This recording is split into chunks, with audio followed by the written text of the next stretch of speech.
Hey, what's going on? It's your boy, Kqkc Boxing Live Stream Morning Show. First, excuse me, uh, I want to give a shout out to the LDBC, great group of guys. And I also want to give a shout out to all my listeners and subscribers. Thank you all for supporting the cause, and the cause we all know is near and dear to me and my family. And also, I will leave a link in case you want to donate to that cause, life and death cause. And also, we'll leave a link for my email address and also my Gmail account and my Twitter page. Now, if you like the content you're about to hear, feel free to hit that like button. I'm a new channel, so I can use your subscription. And once you do that, just hit the little icon bell. And with that, you get every notification every time I upload a video or a live stream, just like this one. So basically, hey, what's up, sweet science? Good morning.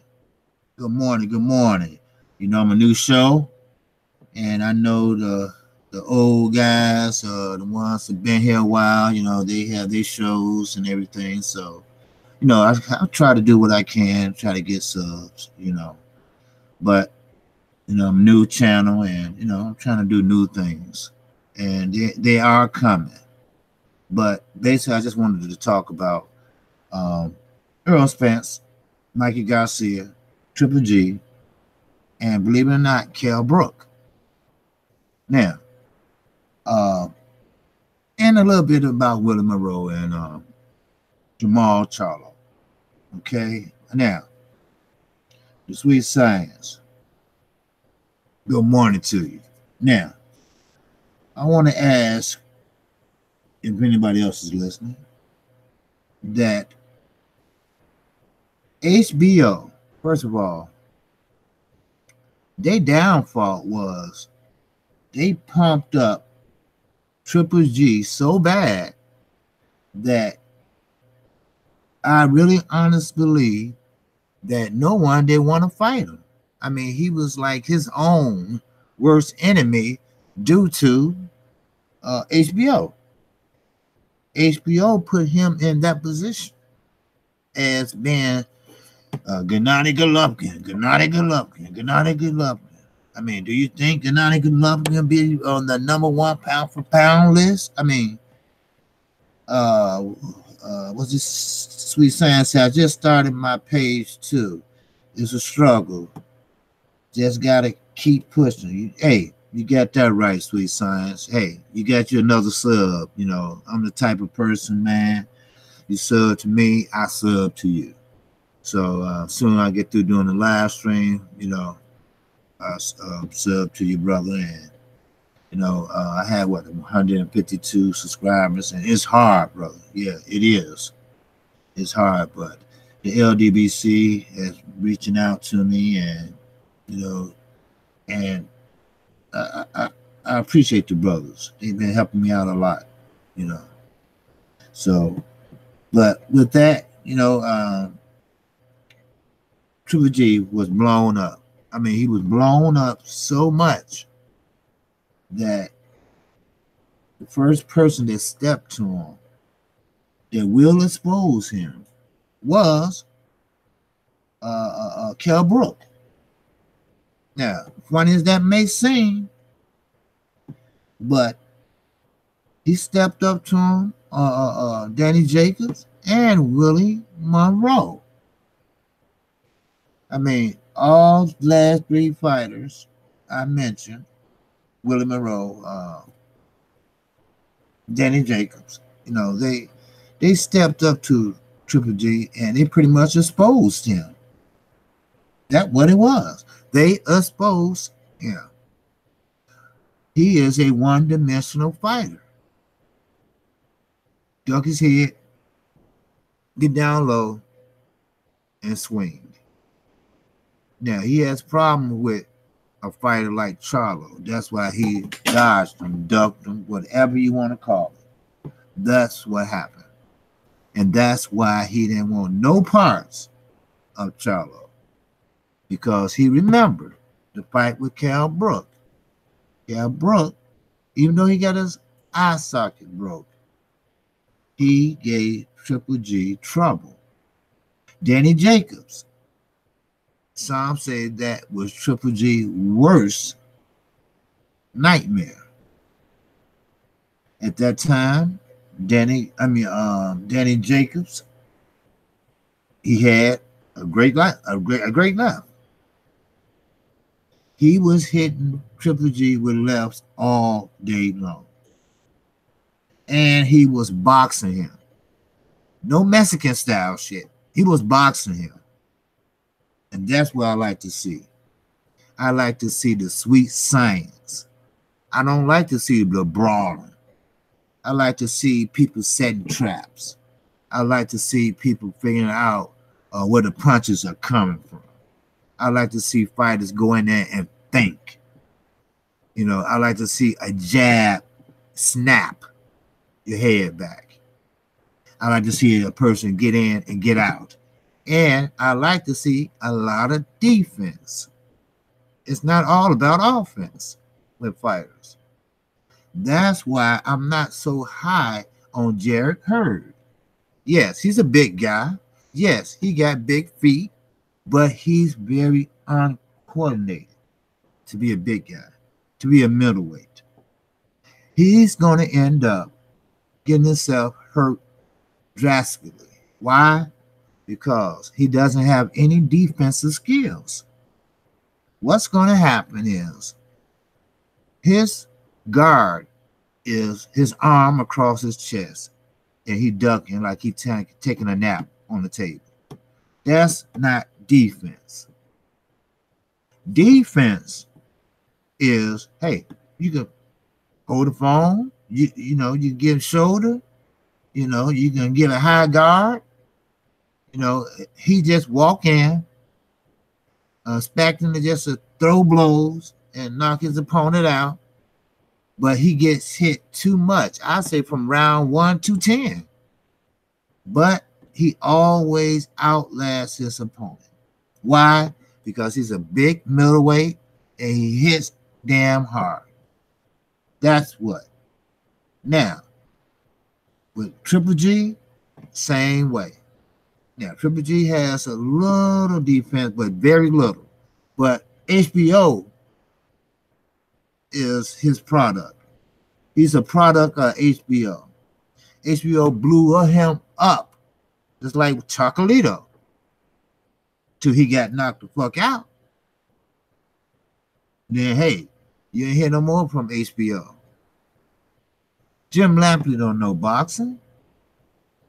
Jim Lampley only goes by what he see, or, hey, Roy, hey, what you think about that, Roy? And he play off of what Roy says.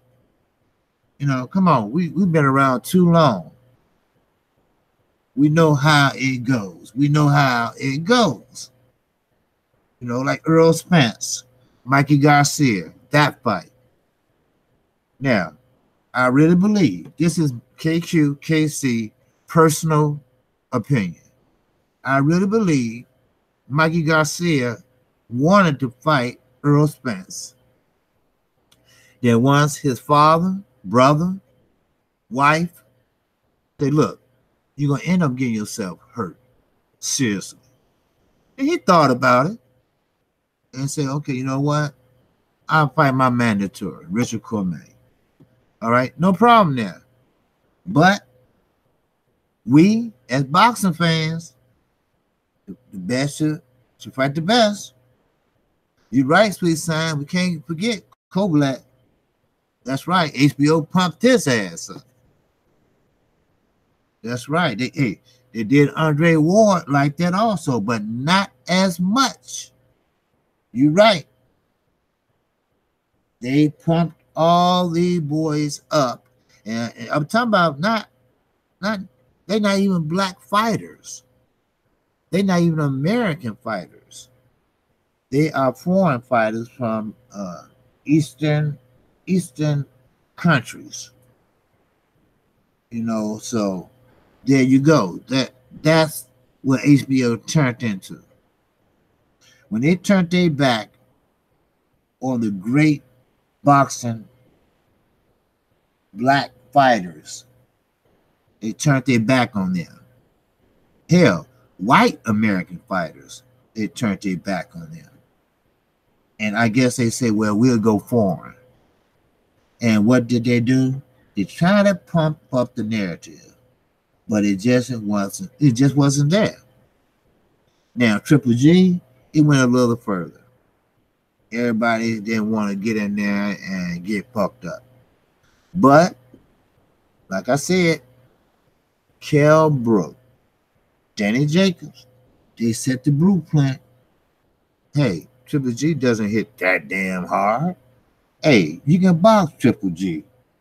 What's up, Mark Blake? Peace, brother. Glad to see you in the chat room, man. Hit that like button if you get a chance. Let's talk about how HBO, man, pumped up everybody, man. Like Kovalev. Like Sweet Science said, Kovalev, Triple G, Chocolito. They pumped up the narrative on these brothers, and that was their downfall. That and a little piece of racism to go along with it. As long as Floyd Mayweather was fighting on HBO, doing astronomical numbers, they ignored that shit. They called him a son of a bitch. Larry Mercer said he was 50 years young, he'd whoop his ass. Shit like that. I saw the wedge coming. I didn't see them quitting, but I seen them losing a lot of viewerships, and which they did. Then it began to be a headache. Why? Because of the comments and the rejection of the public to their commentators. Larry Merchant and Jim Lampley, especially Jim Lampley. That fight game shit, I sat there and watched it one night, and it was so biased. I mean, he did a piece on Al Heyman. Al Heyman has said shit about nobody. He does what he does. He's a trendsetter. He has an idea and he puts it on paper. He puts it into what they call a research team, and he does his homework. Now, no disrespect to the Zone or Matchroom Boxing. Only problem I have is with Eddie Hearn, how he treated Deontay Wilder. I get into that, but they didn't do their homework. See, Al Heyman did his homework, and he lived over here in this country. The Zone didn't do their homework. All they wanted to do was find a promoter that can get a fighter to sign with them, and boom, take off the ground. Why? Because America has the biggest commodity when it comes to boxing. Everybody all over the country wants to come to America. We have the better sparring. We have the better fights. We have the better bright lights. I mean, hell, Danny Jacobs fought in his hometown in the basement of the theater. That is a damn shame. You go from the Barclays Center. I mean, hell, Jim Lampley even mentioned it.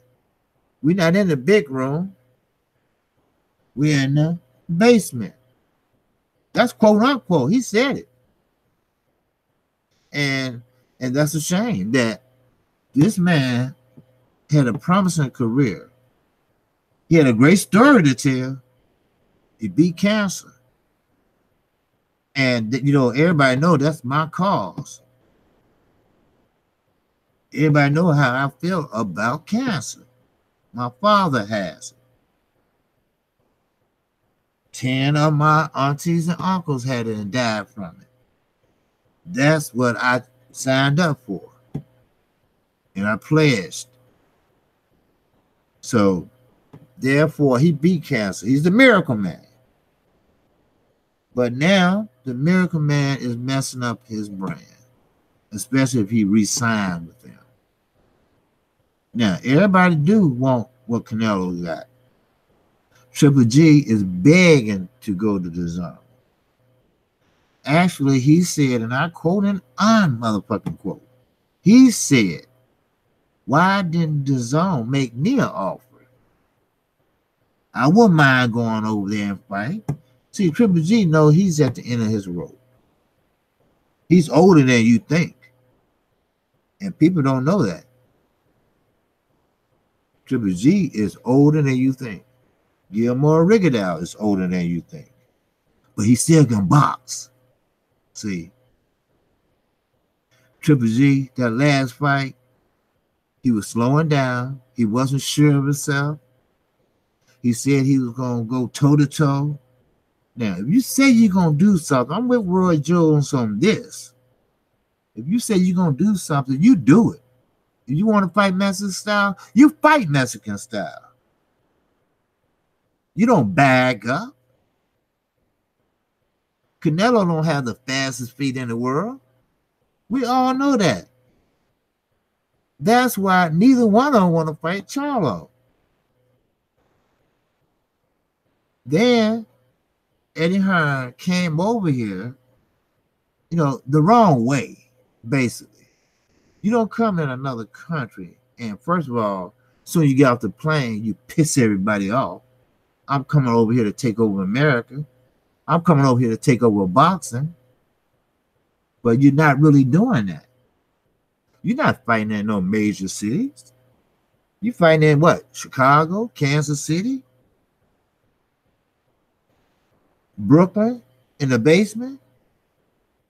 You know, and I know that Chicago is not a boxing town. We know that.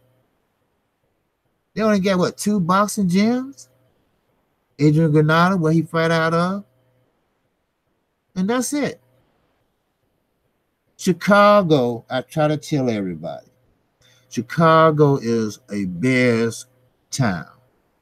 Win or lose, they're going to be out there at Soldier Field, outside, with their shirts off, cheering on the Bears.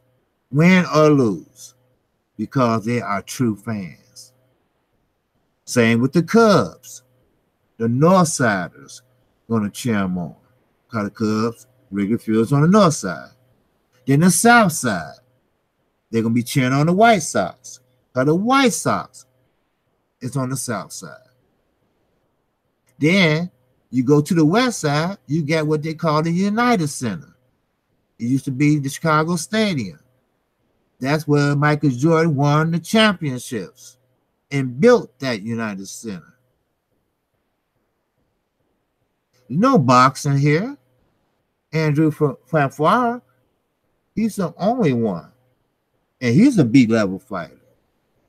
He could have been an A-level fighter. Because that first fight, he gave Adonis Stevenson a hell of a run for his money. But that second fight, I don't know what the fuck happened. But I guarantee you this. Second to none. Showtime gonna be putting on some hell of fights this year. I'm real excited about 2019. I'm real excited for one, Fox Network. Just Fox alone. Imagine this.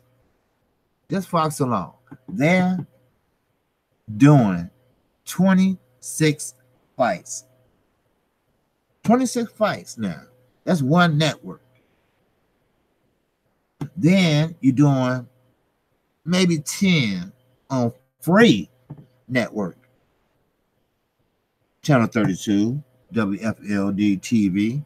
Every city has a local Fox channel, and you get that for free. Hit that like button too. You come in, and also another thing, you got Fox Sports 1. You got 12 fights over there. That's 22 fights. Just them two right there. Then you got 4 pay-per-view. Now, this is the first time for Fox. Fox never got into pay-per-view.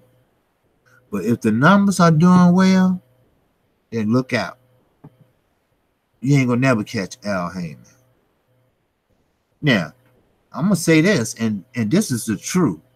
This is a true story, and this is a quote unquote. Eddie Hearn said, "Yeah, I'm gonna pay them, overpay them right now. But once that contract is up, they will be making much less. Because you know why? He can't fill the seats. And we all know you got to put butts in the seats to make money. We all know that. See, that was Pacquiao's main fault. Bob Arum took advantage of him. See, Pacquiao was packing him in. Don't get me wrong. He had a Filipino following, and he had the American followers. And he was packing them in. Now, Floyd was packing them in too, but for a different reason. They wanted to see Floyd lose. They wanted him to take an L, and they didn't want to miss that shit. But in the process, they were making him pay-per-view king. And due to that, they made him the most richest athlete in the world. Yeah, I understand. Some people say, well, Canelo, he has a good, no. Well, the difference is Oscar gonna take half of Canelo shit. Because now this is a rumor. Okay, this is allegedly that Oscar De La Hoya gonna replace Eddie Hearn. Eddie Hearn will be going back over to London, and Golden Boy is gonna pretty much merge with DAZN. And that's just a rumor. Now, how true that is, I don't know. But Kqkc gonna let you know the truth. I'm gonna find out, and I'm gonna research it. So, therefore, he's trying to compete with Al Heyman. Al Heyman don't overpay his fighters. I mean, he has an advisory contract online right now. You can take a look at it and read it. He just take care of his fighters. That's all. And I believe that a fighter gets what he's worth. Deontay Wilder, great boxer. Love the way he boxed. Love the way how he learned on the job. That's what he was doing. He wasn't planning on boxing. That was further from his mind. He wanted to play football for Alabama. But guess what? His daughter got struck ill with spina bifida. It's a disease that hits the spine, the spinal cord, that paralyzes you temporarily. Now she's skipping to McDonald's with him. Beautiful story. And he's the heavyweight champion, the WBC heavyweight champion of the world. That's right. Now, everybody asks, well, why Al Heyman didn't step up and start paying Deontay Wilder $5 million a fight, $10 million a fight? He's 40-0. Yes, but he had to grow. It's not that he didn't have faith in him. He still had to grow. Yeah, he had that equalizer that would knock your ass out. Just as Arthur Spelker. His soul had to go back in his body. Just as Bermain Saverne when he went to sleep on the ropes. But Deontay Wilder lacks fundamentals. He had to learn how to cut off the ring. He had to learn how to hold when he's in trouble. I understand he got a telephone pole jab out of this world. And that motherfucking jab hurts too. But he had to keep in mind that everything works off the jab. Everything works off the jab. Even your basic 1-2. They work off the jab. It's a lot he had to learn. So you're not going to pay a fighter $20 million per fight or $15 million per fight, and he don't know the basic skills. He's learning. Hell, he learned damn good. Because the last fight he had with Ortiz, he looked real good. He had true grit. He had heart. He wasn't going out like that. Put it that way. And plus, Ortiz was getting fatigued. Now, sometimes you could be in the best shape in the world. But if you take a lot of blows like Ortiz took, that shit takes a lot out of you. It does. It takes a lot out of you. And that was happen. That will happen with Ortiz. It took a lot out of him. Let me take a sip of my coffee. And I like Starbucks roast. I buy it out the store and I perk it here. So, but I'm an early riser, so. But, you know what? I don't even know what was wrong with me the other day. Not yesterday, but I did 5 videos. Wow. I don't know what, man. I'm still thinking about that. I don't know. But anyway, but Sweet Science, you got to keep grinding, my brother. That's why I mentioned that. You know, I did 5 videos one day. You know, you got to keep grinding, keep at it. You know, and I'm no expert. Like I said, I only have 152 subs, but you know, my email's in my description box. If you want to help, man, it's no problem. You know, hey, listen to the Smoke City Mobcast, you know, put your name out there like I did, you know, and they give you a shout out. Benin International Box, he gave me a shout out. CJ Goodfellow, he let me co-host with him, you know, to get my name out there, you know. So yeah, you're right, Mark, man. Good to put up fresh videos. Yeah, you know, and one thing I learned, and I'm still learning, you know, I remember when the Deontay Wilder situation with Eddie Hearn, trying to negotiate, and Eddie Hearn was getting caught in lies, and Shelly Pinker would come out with the emails and everything. Every day it was something, and every day someone put up a video about it. Well, I got caught in that a little bit. Then I had to say, wait a minute, you know what? Let me put up something different. Let me talk about this other fighter. Let me talk about this fight that's coming on Saturday.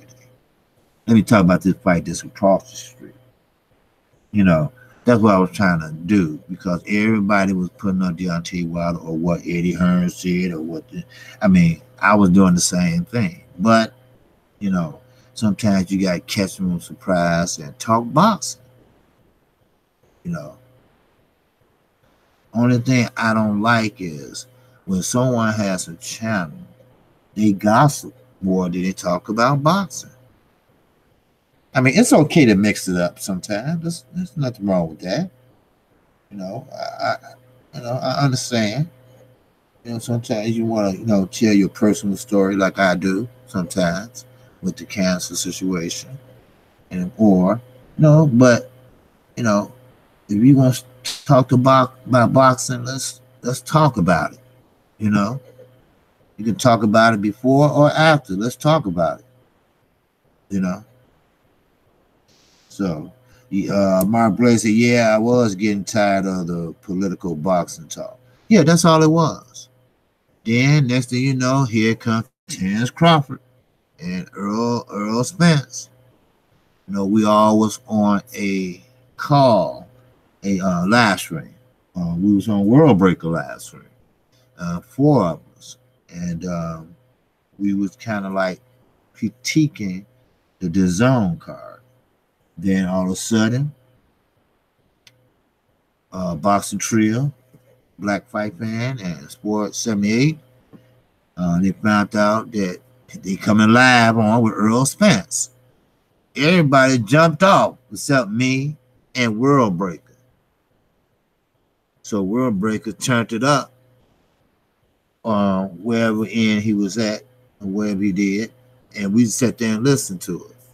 And of course, it wasn't what we wanted to hear, or nobody else wanted to hear. CJ, he was on there with us too, and he was like, "Hey, I didn't hear nothing different, whatever, but hey, the man didn't lie.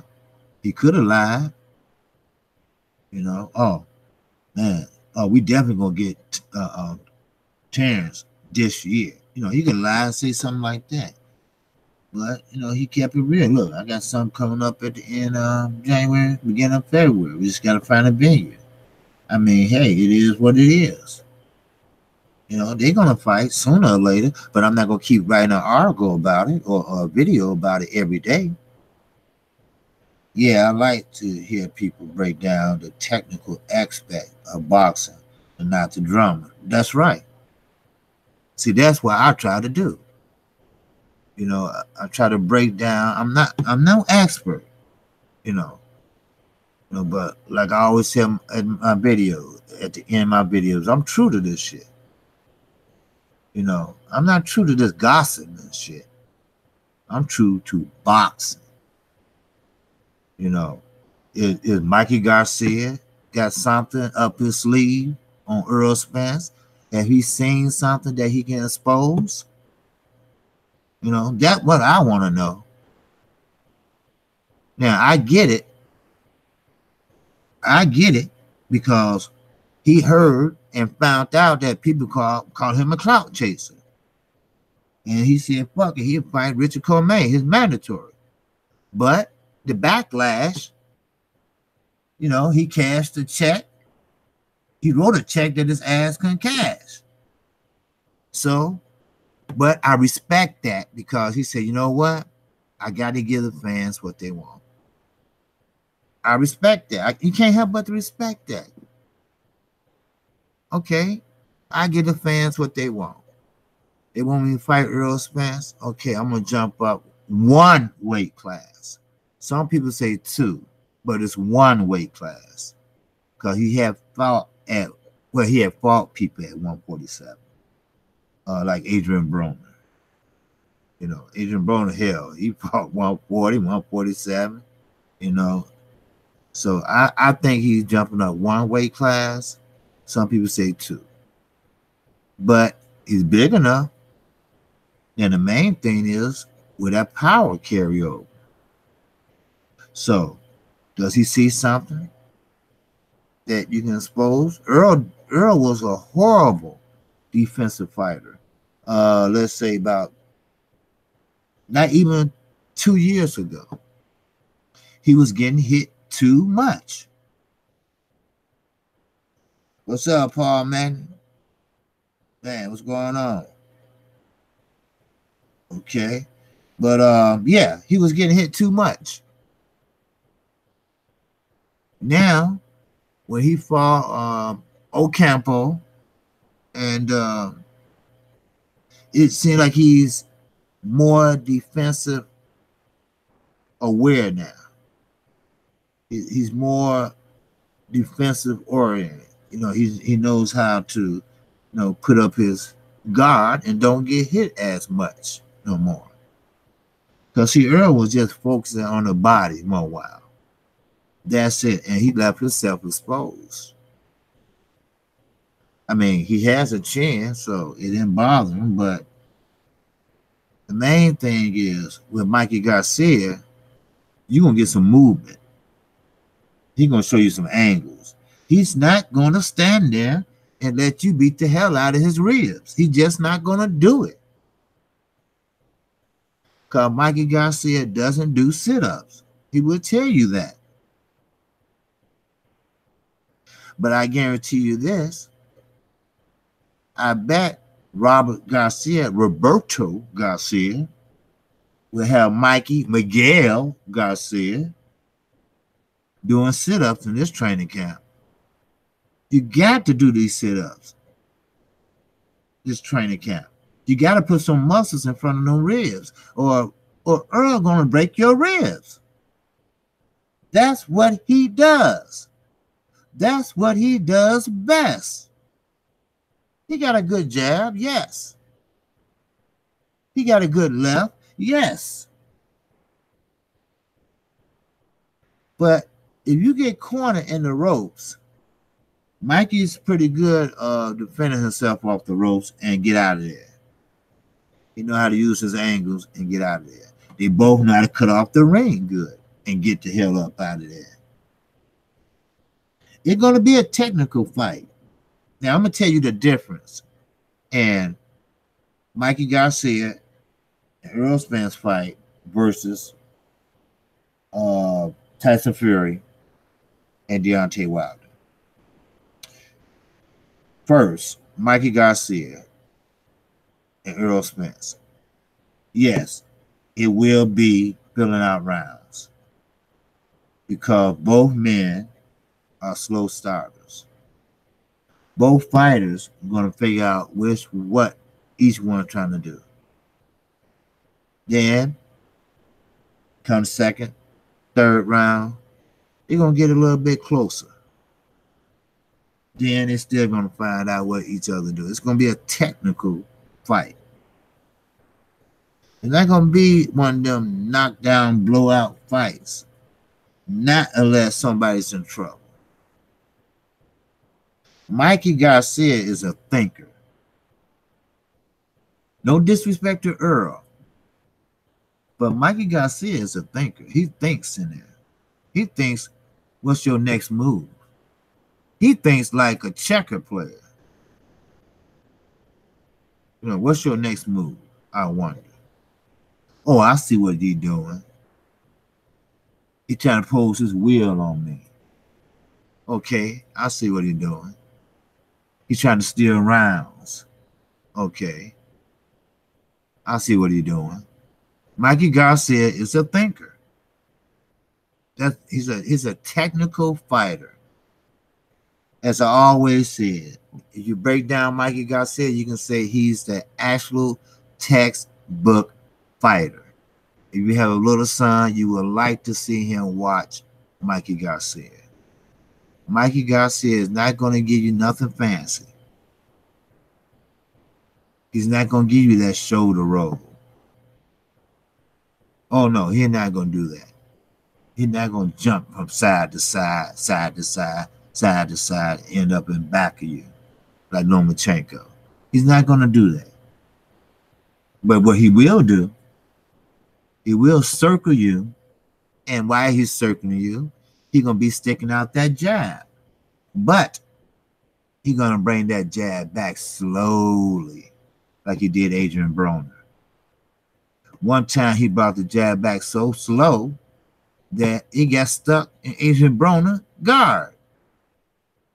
But he uses that by bringing it back slow so he can let the right hand go while you focusing on that slow jab. See, it's not a rangefinder. It's a distraction. That's how I look at it. That jab is a distraction. So he can let that right hand go. And that's what he did. See, don't forget, Mikey Garcia has a ring IQ second to none. Just like Floyd Mayweather. Floyd Mayweather used to collect that data the first 2 rounds. Look how Lipinette, when he fought him, Lipinette kept on throwing, and dip, dip. Mikey caught on real quick to that. And guess what? He started tagging him. I mean, one time he did it 3 times in a row. He went back to the corner and said, look, in his corner said, look, you got to stop dipping. He's starting to time your ass. And that's what happened. Because, see, Lipinette is a strong fighter. People don't know that. He's strong as hell. Yes, he is. Hey, what's up, Marcus?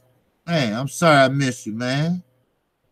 Let me go back here. Mikey's jumping up 2 weight classes. His last fight was at 135. Earl would take away Mikey thinking with Michael Myers-like pressure. Marcus Johnson said, salute Kqkc in chat. Hey, salute to you, brother. Thank you for joining me, man. I appreciate it. You hit that like button, man, if you haven't. I appreciate it, man. But yeah, you know what? You're right. You know, see, that's one thing about it. When you have a fighter in there thinking, if you put on pressure, you don't give him time to think. Now, I don't know if Derek James thought about that yet, or Earl thought about that yet, but I know one thing, they know he's a textbook fighter, so therefore you got to pressure him. Earl, he's a come forward fighter anyway. Yeah, Mikey can fight on the back foot. No doubt about that. Like I said, he'll circle you and throw the jab all day long. But you're right. If Earl go in and fight him, just like, I mean, don't take nothing for granted. You know, this is another fight, another welterweight. I don't know they're going to fight at 147 or 144. I'm here 144. Some people say 147. I don't know. Earl can't get down that low. Earl, he's a big 147. And you asking him to get down a little lower. First of all, they're going to drain you. And second of all, I don't know if his punch is going to be accurate or not. So the sweet signs say if Mikey can't hurt Earl, he gets stopped. Well, yeah, of course. Oh, yeah.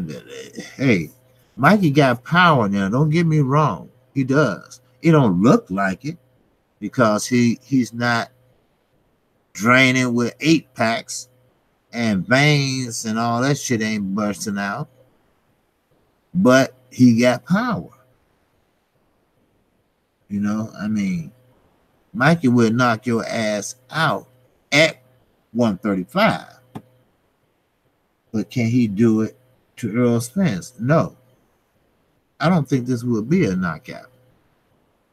First of all, Mikey ain't going to let Earl knock him out. Oh, yeah. Earl got a jab. Earl will come in there and work that body or try.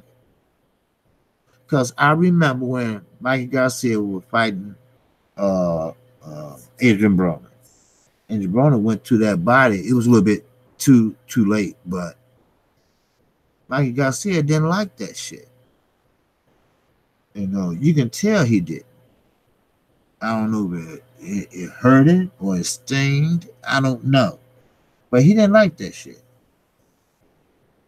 So, but basically, you know, I have Earl Spence winning by a UD or a split decision.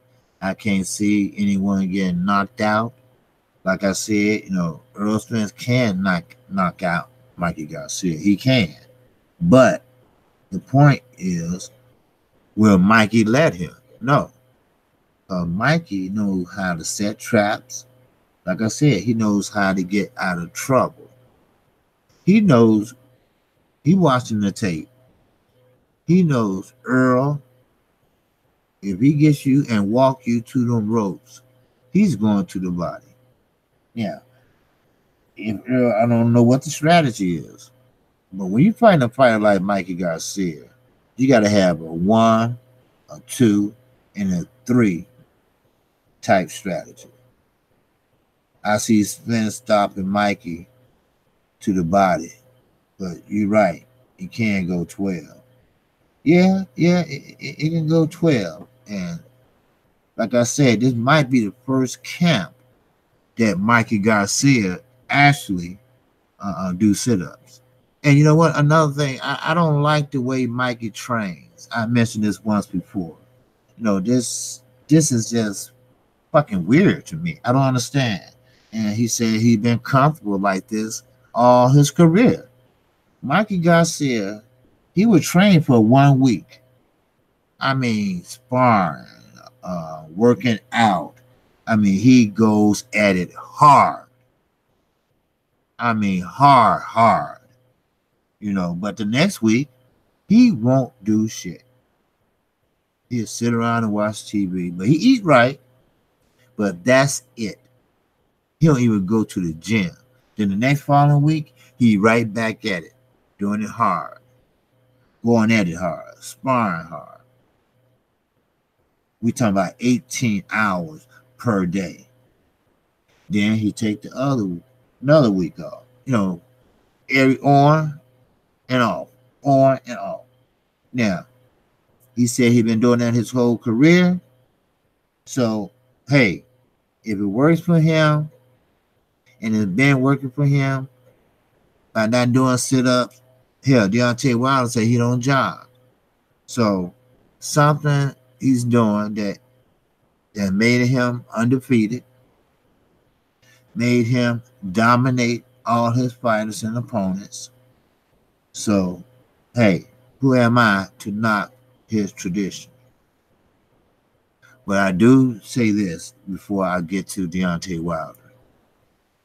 Mikey Garcia, I really believe, is looking to retire in the next year or two.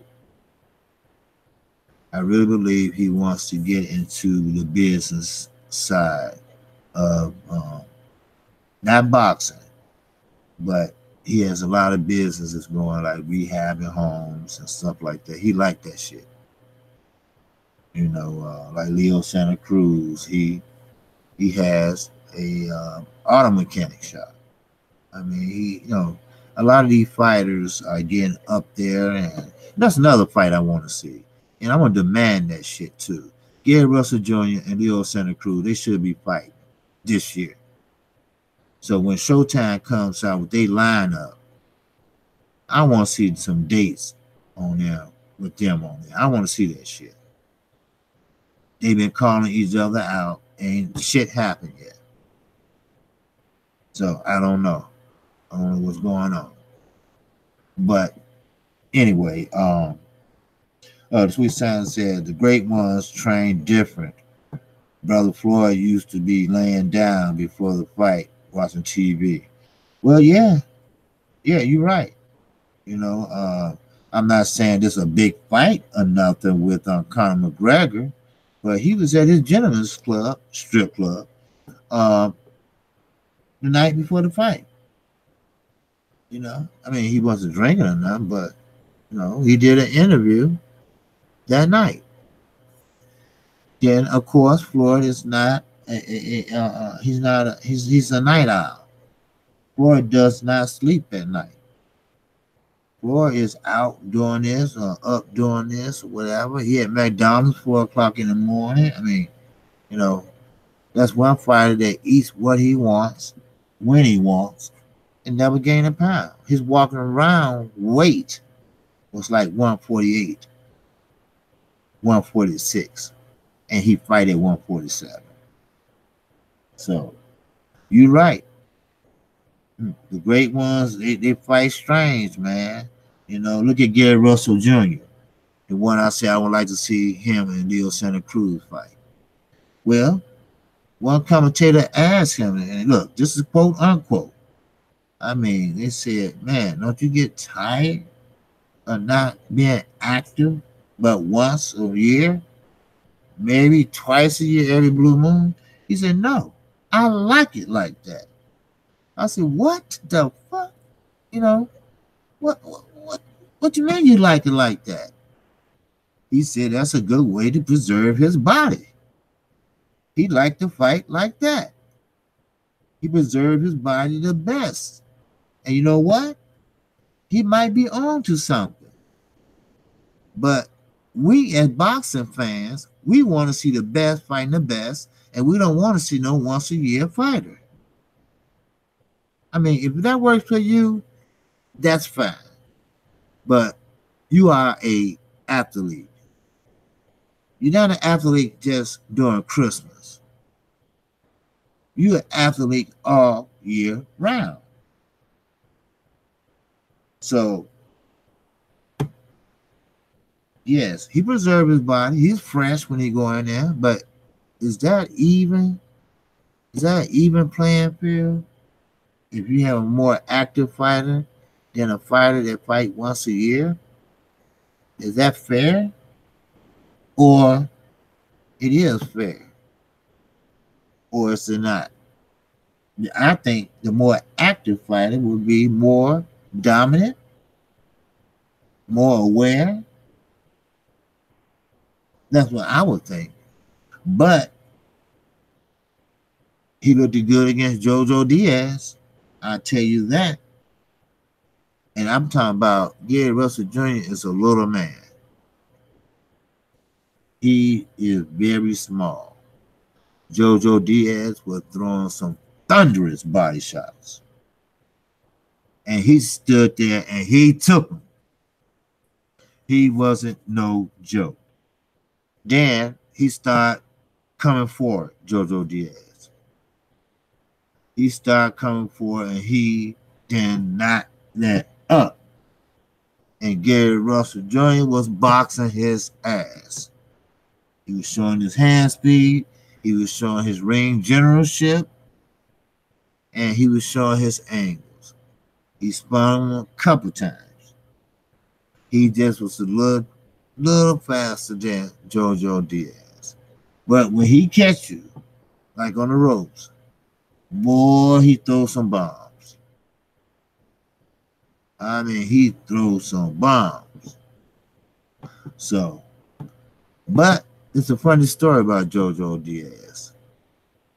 He fought a good fight with Gary Russell Jr. Now, what happened to him, I don't know. I heard that his last fight was in a ballroom, smoke filled with a band, and the ticket was only $10. What happened? I mean, who was he promoted by? I mean, what happened? He just came off the fight of his life and did well.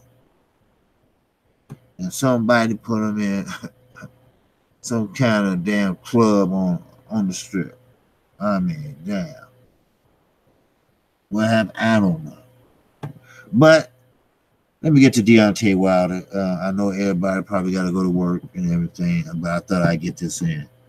It won't be long. Deontay Wilder and Tyson Fury. Now, this is one fight I'm supporting 100%. Let me tell you the reason why. Deontay Wilder, right now, he doesn't care about making $100 million a fight. All he wants is just basically be fair. Just be fair. Because we're going to fight. Because, see, Deontay Wilder, he want to fight the best. He already made that clear. The best should fight the best. The best should not be dodging anybody. Luis Ortiz, he failed the drug test not once, but twice. Twice he failed it. You know what Deontay Wilder said? Don't thank God.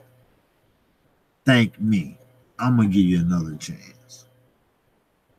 Now, he knew that's a big risk.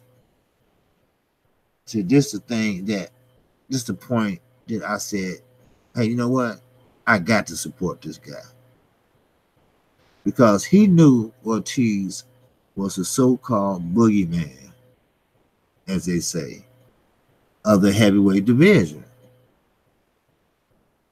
So I say, look, you know what? Go for it, Deontay. And you know what? He almost took an L for it. Yes, he did. But he shows you that he knows how to box now. He shows you how he know how to get in that corner and peace, KQ, about to clock in. Okay, sweet science, man. Hey, you got you a new sub, man. Like I said, you sub to me, I sub to you, brother. Hey, that's how it should work out. You start a new channel, I got to help you out. Somebody help me out, so I got to help you out. So don't worry, you'll see it, all right? Go ahead and do your thing, brother. But like I said, with Deontay Wilder, man, you got to respect that. Because he's talking about, hey, let me clear my head. You know, he was in the corner after he got rocked. A lot of people talking about the referee helped Deontay Wilder. No, he did not. If you look back at all the fighters that fought in the Barclays Center, that was rocked the previous round. They call timeout when the next round starts, and he go look at the doctor. That is the law, UK people. New York State law. Under the Boxing Federation of the state of New York, any fighter that takes too many blows or too hard of a blow or a life-threatening blow must see the corner physician at the beginning of the next round. That's why they waited till time was in before he blew the whistle. Now, I don't know how many other states have that, but if you look it up, it will explain the same thing I just explained to you. Now, the referee didn't help out Deontay Wilder. No, sir. Not like Anthony Joshua get help. Now, that's more, a little bit more, you know, you can see this shit. You know, you can see that he helping Anthony Joshua out. You can see that. Why? Because they built this man up. Just like HBO built up Triple G, Kovalev, Chocolito. So, therefore, that's what they did. Now, we all remember, I'm not going to go over it too much, but we all remember the negotiations. We all remember the lies. We all remember the lies that he got caught in. Then, Daddy Hearns, enjoying his fishing trip, came out and just said, I don't know, he had a bottle on the side or what, but he just said, fuck it. Your fight is worth $80 million now, but it'd be worth $200 million in a couple of years. You know, he let the cat out the bag, not me. You know, hey, It is what it is. You know, hey, I can't say nothing but hey, Deontay was right. They don't want to fight me right now. Now he didn't say they don't want to fight me. He said they don't want to fight me right now. But there's a man named Tyson Fury. Same country. Boy, but not afraid of nothing. Not afraid of AJ. He's definitely not afraid of Wilder. Klitschko. He's ready to go. Yes, he is. But we know that the UK fans, let's say Deontay Wilder wins, we know that the UK fans is not going to give him that credit that he deserves. We know that. I don't care. I don't care. He knocked that big boy out in the 5th, 6th round. Because, see, this is going to be a quiet, technical fight for the first 2, maybe 3 rounds before they start opening up, getting a little closer. Because Deontay Wilder, if he can touch you with that jab, all he has to do is stand in. Because we talking about, just a little bit. Just a tiny bit. So, but that way, he can pretty much, when you get him in trouble. Now, I said this a long time ago. Matter of fact, I just said in one of my videos that I pray and hope that Mark Brilliant, the best amateur I ever seen, that's no lie, the best amateur I ever seen, and not too bad of a pro. I hope he's teaching Deontay Wilder right now in training camp how to shorten up his punches. Because when Deontay Wilder gets someone in trouble, what he does is he jumps wild. You know, I don't know if it's excitement or what, but he starts swinging like Deontay say, like a time girl.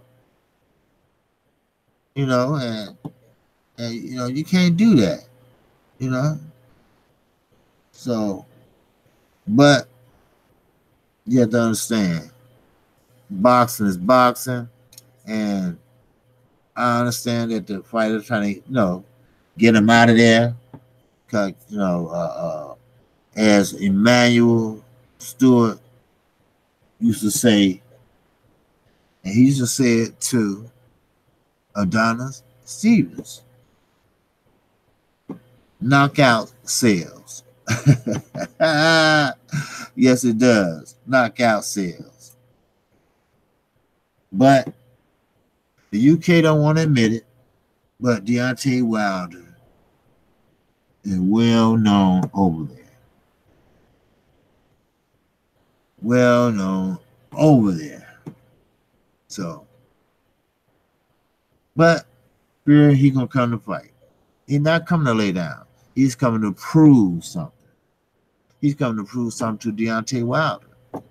He's coming to prove something to Frank Warren. He's coming to prove something to Anthony Joshua. And last, he's coming to prove something to his country.